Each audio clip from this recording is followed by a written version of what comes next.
NGO start की फिर? देखिए मुझे अपनी बहुत ज़्यादा प्रॉब्लम ये थी कि अपनी डिसेबिलिटी को, क्योंकि बहुत से लोग वो तस्लीम नहीं करते कि डिसेबल हैं, और वो ख़ानदान वाले भी डिसेबल नहीं करते। मुझे ये प्रॉब्लम है कि मुझे घर से आने जाने में, वालदा के साथ जाने में, कहीं जाने में बहुत दिक्कत होती थी।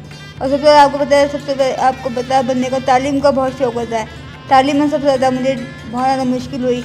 मिडल मैंने बड़ी मुश्किल से किया। मेरी मदर मुझे गोद में उठा के, बसों पे चढ़ा के, बैग में लेके तालीम दिलवाने जाती थी।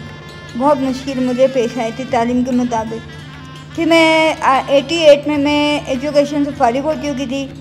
88 से 2001 तक मैं घर में ही रही, घर से कहीं बाहर नहीं निकली। 2001 में मेरी इब्रार साहब से मुलाकात हुई। उसके बाद मैंने उनकी एनजीओ ज्वाइन की और उसके बाद मैं यह सरकार चलता रहा। फिर उसके बाद 2 साल के बाद अरसा के बाद मेरा ये मार्सोन से मेरा हो गया। मार्सोन के साथ मैं 4-5 साल रही। यहाँ पे बस ये मसला था कि फिंगर ड्रॉप ख़त्म हो गई थी। मार्सोन का कोई मसला हुआ था तो वहाँ आना जाना ख़त्म हो गया, वरना। लेकिन मुझे हबीब भाई जो शफीकुर रहमान के भाई हैं, उन्होंने मुझे कहा था कि आपका अपन टेंशन रहेगा, आप अपनी एनजीओ ज्वाइन कर दो। तभी से मैं इस कोशिश में सरगर्म रही कि मैं अपनी एनजीओ खोलूँ। मेंबर बनाए, मेंबर तलाश किए और इसी तरह मैंने विल पावर अपने एनजीओ का स्टार्ट किया।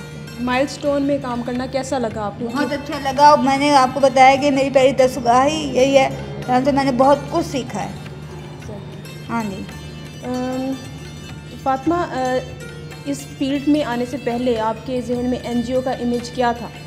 इस फील्ड में आने से पहले मुझे किसी एनजीओ के बारे में पता ही नहीं था। मुझे सिर्फ इसी ट्रस्ट के बारे में पता था कि वो गरीब और बेसहारा लोगों की मदद करते हैं। वो भी मैंने टीवी की हद तक सुना था। उसके मुताबिक मेरा या ज़ाती तौर पर मेरा कोई तजुर्बा नहीं था एनजीओ के साथ।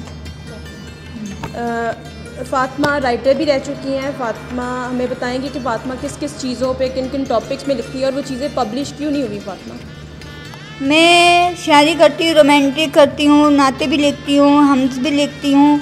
और मैंने एक ड्रामा लिखा था, कहानियाँ लिखी मौजूद लड़की के ऊपर, अनोखी लड़की। एक ड्रामा लिखा, हम किसी से कम तो नहीं। कॉलम्स लिखे मैंने मुख्तलिफ, मेरे 2-3 कॉलम छपे, वो भी सिफारिश थे। और जब मैंने अपने बलबूते पर छुपाने की कोशिश की तो उन्होंने जी कहा कि हम माजूर लोगों के कॉलम शाये नहीं करते। और मैंने कहा अगर इसकी पेमेंट मुझे मिले तो उन्होंने कहा हम माजूर लोगों को पेमेंट भी नहीं देते। सीधी बात की कि हम पेमेंट नहीं देते माजूर लोगों को। ये बात किसने कही थी आप? ये मेरा हाल है पाके वो है जंग के ऑफिस से ये बात हुई थी।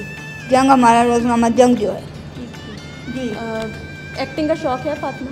जी शौक़ है। मैं माजूर लोगों के लिए एक्टिंग करना चाहती हूँ, बताना चाहती हूँ मुझे मौका मिले तो कि हम भी किसी से कम नहीं। कौन सी चीज़ें आपको जो है ना बहुत ज़्यादा डिप्रेस करती हैं? आप ज़िंदगी में बड़ा डिप्रेस रही? मुझे जो इस बात डिप्रेस करती हैं कि माजूर लोगों के साथ जो रवैया पेश होता है। आप बाहर सड़क पर जाएँ, आपको लूड़ा लंगड़े और अंधी कह के पुकारा जाता है। आपको ये ना सिर्फ सड़क को बल्कि ड्रामों में कहा जाता है। अगर किसी लड़की की बुराई करनी है तो उसे ये कहा जाता है कि लूड़ी लंगड़ी अपास तो नहीं है जो इसने गरीब घराने में ब्याह दी या इतने निकम्मे लड़के को ब्याह दी गई है।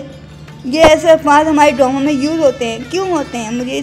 मुझे सवाल है आप अपने मास्टर से, अपने राइटर्स से जो ड्रामा लिखते हैं उनसे मुझे सवाल है कि भाई इतना के सवाल क्यों ये अल्फाज हमारे लिए ड्रामा में यूज़ होते हैं।